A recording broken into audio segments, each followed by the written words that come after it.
रानी का पति राजू जवान उम्र में ही बीमारी से चल बसा था। शादी को मुश्किल से 4 साल ही हुए थे।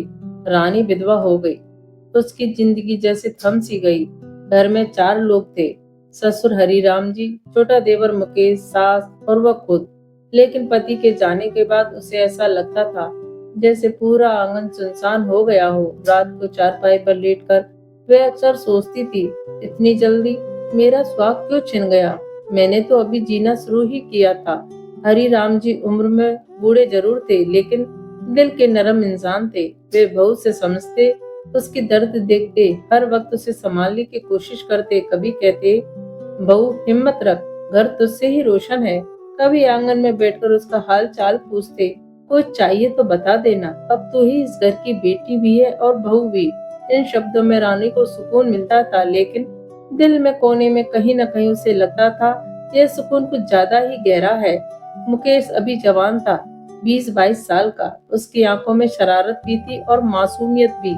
वह अक्सर मजाक करता, भाभी आप तो दिन ब दिन और भी खूबसूरत लगने लगी हो। रानी हंसकर टाल देती, लेकिन उसके दिल में कहीं न कहीं यह बात चुप जाती और गुदगुदाती भी। कभी मुकेश जानबूझकर पानी का घड़ा उठाने में मदद करता, तो कभी कपड़े सुखाने में। उसकी उंगलियां जब बहू की उंगलियों से छू जाती तो रानी का दिल जोर से धड़कने लग जाया करता था।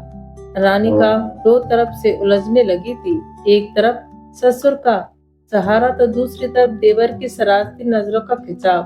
वे सोचती, मैं किस रास्ते पर जा रही हूँ? क्या ये सब गलत है या फिर ये मेरी मजबूरी है? रात को जब चारपाई पर लेटती तो कभी बाबूजी की बातें याद आती, तो कभी मुकेश की मुस्कुराती आंखें। वे पसीने पसीने हो जाती, किसी से कुछ कह भी नहीं पाती थी। एक दिन बारिश हो रही थी, रानी छत पर कपड़े उतारने गई थी, तभी उसका पैर फिसल गया और पीछे से मुकेश ने पकड़ लिया। वो बोला, भाभी अगर मैं ना होता आज तो आप गिर ही जाती। रानी कांपते स्वर में बोली, मुकेश छोड़ो मुझे, लेकिन उसकी आंखें कह रही थी, मत छोड़ो। तभी नीचे से हरी राम जी की आवाज आई, बहू संभल कर रहना, बारिश में छत पर फिसलन बहुत ज्यादा हो जाती है। रानी का चेहरा लाल हो गया। अब उसे समझ नहीं आ रहा था कि इसकी तन्हाई का सहारा कौन बनेगा, बाबूजी या देवर। शाम को रानी तुलसी को पानी दे रही थी। हरिराम जी पास खड़े होकर बोले, बहू तू बहुत थक जाती हो, अगर कुछ काम हो तो कर सकूं तो बता देना। रानी ने धीरे से कहा, बाबूजी आपके होने से ही तो मेरा सहारा है। यह सुनकर हरिराम जी की आंखें भर आई। उन्होंने सिर झुकाकर कहा, जब तक मैं हूँ तुझे अकेला नहीं होने दूंगा। उसी वक्त दूर से मुकेश खड़ा देख रहा था। उसके दिल में जलन भी थी और चाहत भी। एक दिन रात को रानी अपने कमरे में अकेले बैठी थी। उसके मन में तूफान चल रहा था। क्या मैं बाबूजी पर भरोसा कर रही हूँ या मुकेश की तरफ खिंच रही हूँ? आखिर मुझे चाहिए क्या? उसके आंसू तकिए पर गिरते रहे। वह वहीं से तन्हाई की नई दास्तां शुरू हो गई। रानी का दिल अब दो तरफ खिंच रहा था।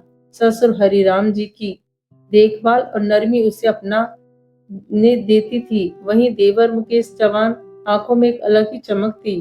उसके मन में गुदगुदाहट थी। रानी सोचती, बाबूजी मुझे सहारा देते हैं, लेकिन मुकेश की नजरें मुझे हिलाकर रख देती हैं। क्या यह सब मेरे लिए ठीक है या गलत? सोच रही हूँ। एक दिन आंगन में रानी कपड़े धो रही थी, उसके हाथ लाल हो गए थे। हरिराम जी पास आकर बोले, बहू इतना मत रगड़, हाथ छिल जाएंगे। उन्होंने इसके हाथ पकड़कर देखा। रानी का दिल जोर से धड़क उठा। उसकी छुअन में एक अजीब सी गर्मी थी। रानी ने नजरें झुका ली और धीमे से बोली, आप है ना बाबूजी, तभी तो यह संभल जाता है। हरी राम जी बस लंबी सांसें ली और खामोश खड़े रहे। उस रात मुकेश आंगन में चारपाई डालकर बैठा था। रानी तुलसी को पानी देने आई। मुकेश मुस्कुराकर बोला, भाभी अगर आप चाहे तो मैं आपके सारे काम कर दूं, बस एक बात है। रानी चौंक गई, क्या बात है? मुकेश हंसते हुए बोला, आपको रोज मेरे साथ बात करनी होगी। जब आप चुप रहती है तो मुझे नींद नहीं आती। रानी ने गुस्से का नाटक किया। मुकेश ये कैसी बात करता है?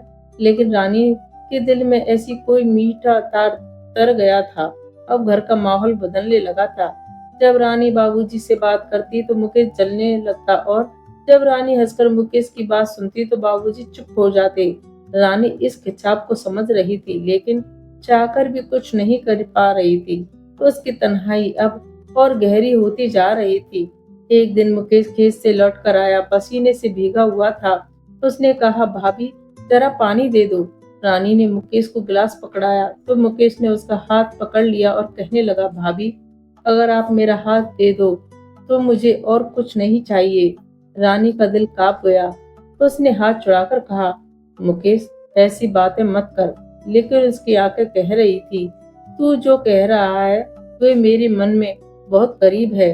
उधर हरिराम जी भी सब महसूस कर रहे थे। वे समझ गए कि मुकेश और रानी के बीच कुछ अनकहा रिश्ता पनप रहा है। एक रात उन्होंने रानी से कहा, बहू तू मुकेश से थोड़ा दूर बनाकर रख, जवान लड़का है, कहीं लोग उल्टा सीधा ना कहने लग जाएं। रानी का गला भर आया। वह सोचने लगी, बाबूजी की बात में सच्चाई है, लेकिन मेरा दिल तो दोनों तरफ खिंच रहा है। अब रानी की रातें बेचैन होने लगी थी। कभी बाबूजी की बातें याद आती तो कभी मुकेश की शरारतें। उसका मन किसी को चुन नहीं पा रहा था। वे आईने के सामने खड़ी होकर खुद से कहती, आखिर मैं क्या चाहती हूँ? ये तन्हाई मुझे कहाँ ले जाएगी? एक शाम जब घर में सन्नाटा था, रानी आंगन में बैठी थी, तभी मुकेश पास आया और धीरे से बोला, भाभी मैं जानता हूँ आप अकेली हैं, अगर आप चाहे तो मैं हमेशा आपके साथ रहूंगा। रानी का चेहरा लाल हो गया और वह कुछ नहीं कह पाई। उसी वक्त बाबूजी भी वहां आ गए। तीनों की नजरें मिली और उसी पल घर का माहौल भारी हो गया। रानी समझ गई कि अब उसकी जिंदगी का अलग मोड़ और भी कठिन होने वाला है। रानी का दिल अब और उलझ गया था। ससुर हरिराम जी की बातें उसे अपनाने देती थी और देवर मुकेश की नजरें उसे हल्का खिंचाव महसूस कराती थी। एक दिन रानी रसोई में सब्जी काट रही थी। मुकेश पास आया और बोला, भाभी अगर आप चाहे तो मैं ये सब काम कर दूं, आप आराम कर लो। रानी ने मुस्कुराकर कहा, मुकेश यह सब मैं खुद ही कर लूंगी। मुकेश ने हल्के से हाथों से उसके हाथ को छुआ। रानी का दिल जोर से धड़क उठा। वह जानती थी कि यह छुआ मासूमियत से भरा था, लेकिन दिल में हलचल मचा गया। वही हरिराम जी खामोशी से उसे देख रहे थे। उसकी आंखों में वह अपनापन था जो किसी शब्द से नहीं कहा जा सकता था। रानी ने महसूस किया कि बाबूजी की हर बात में चिंता भी है और चाहत भी। कभी आंगन में बैठकर रानी से हल्की मुस्कान में पूछते, बहू यह सब ठीक है ना? इसमें सिर्फ पूछताछ नहीं बल्कि दिल की खामोशी भी झलकती थी। एक शाम मुकेश ने आंगन में झूठा बहाना बनाकर रानी को बुलाया, भाभी आपको यह पौधा ठीक से लगाना है, मैं देखूंगा आप इसे सही जगह लगाती है या नहीं। रानी हंसते हुए आई और मुकेश उसके हाथ पकड़कर बोला, भाभी अगर आप थोड़ा ध्यान दे तो यह और भी सुंदर तरीके से लग सकता है। रानी ने हल्के से हाथ छुड़ाया, लेकिन दिल की धड़कन तेज हो गई। उसके भीतर का तूफान अब बढ़ता ही जा रहा था। रात को रानी अपने कमरे में बैठी थी। बाहर बारिश की बूंदें टपक रही थी। वह सोच रही थी, मैं किसके करीब हूँ? बाबूजी का अपनापन मुझे बचाता है या मुकेश की शरारतें मुझे खींचती हैं? तभी दरवाजे पर दस्तक हुई। दरवाजे पर हरिराम जी खड़े थे। बहू अगर तुम्हें डर लग रहा हो तो मैं यहाँ हूँ। रानी की आंखें भर आईं। उसे सिर झुका लिया। वह जानती थी अब उसकी तन्हाई ने उसे और ज्यादा संवेदनशील बना दिया है। अगले दिन मुकेश घर की छत पर काम कर रहा था। मुकेश ने रानी से पानी लाने को लिए कहा। रानी पानी लेकर आई। तब मुकेश ने उसके हाथ को हल्के से छू लिया। रानी का दिल जोर से उछल पड़ा। उसने धीरे से कहा, मुकेश संभल कर। लेकिन उसकी आंखों बोल रही थी, तू यहाँ है और मैं खुश हूँ। रात को रानी और हरी राम जी आंगन में बैठकर बातें कर रहे थे। हरी राम जी ने धीरे से कहा, बहू तुम्हारी तनाई मुझे भी परेशान करती है। अगर मैं तुम्हारे पास हूँ तो ये दिल थोड़ा हल्का सा लगता है। रानी ने सिर झुका लिया। उसने कहा, बाबूजी आप होते हैं तो लगता है कि कोई मेरा दर्द समझता है। इस वक्त मुकेश खिड़की के पास खड़ा था। उसने सब देखा और उसके भीतर जलन और चाहत दोनों जाग उठी। रानी की तन्हाई अब पूरी तरह उभर चुकी थी। वह जान चुकी थी कि उसके दिल में दो अलग अलग खिंचाव हैं। एक तरफ बाबूजी का अपनापन, दूसरी तरफ देवर की शरारती नजरें।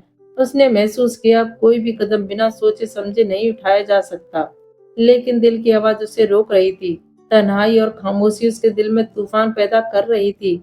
रानी अब पूरी तरह उलझ चुकी थी। ससुर हरिराम जी का अपनापन उसे बचाता था और देवर मुकेश की जवान नजरें उसे हिलाकर रख देती थी। रानी अक्सर सोचती, मैं किसके पास जाऊं, बाबूजी का सहारा या मुकेश की शरारतें? रात को वो चारपाई पर लेटकर आंसू बहाती, उसका दिल दो तरफ बटा हुआ था। हरिराम जी ने धीरे से रानी से कहा, बहू मैं जानता हूँ यह सब आसान नहीं है, लेकिन मैं हमेशा तुम्हारे पास हूँ। तू जो चाहती है वही सही है। रानी ने सिर झुका लिया। उसने कहा, बाबूजी, मैं डरती हूँ, लेकिन आप मेरे लिए हमेशा वहाँ हैं।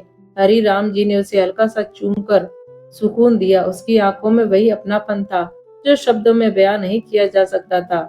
मुकेश जी अब और छुपकर नहीं रह सकता था। वह रानी के पास आया और धीरे से बोला, भाभी, मैं चाहता हूँ आप अकेली हैं। अगर आप चाहे तो मैं हमेशा आपके साथ दूंगा। बस एक बात है, आपका दिल चाहिए। रानी का दिल कांप उठा। उसने कहा, मुकेश, यह सब ठीक नहीं। लेकिन उसकी आंखों में वही आग थी जो उसे खींच रही थी। रात का सन्नाटा। रानी आंगन में बैठी थी। चांदनी रात में उसका चेहरा देखकर और भी मासूम लग रहा था। हरिराम जी धीरे से आए। बहू, यह रात तुम्हारे लिए और मेरे लिए बहुत भारी है। रानी ने सिर झुका लिया। उसने कहा, बाबूजी, मैं समझ गई हूँ कि मेरे दिल की आवाज क्या कह रही है, लेकिन मैं नहीं चाहती कि कोई टूटे। हरिराम जी ने बस उसकी उंगलियां थाम ली।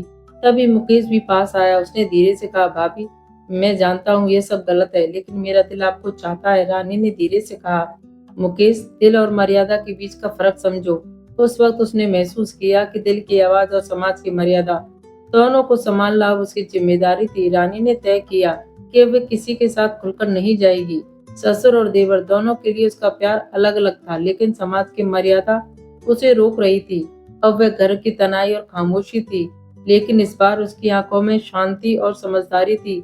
रानी जान चुकी थी कि दिल की आवाज को सुनो, लेकिन मर्यादा का पालन जरूरी भी है।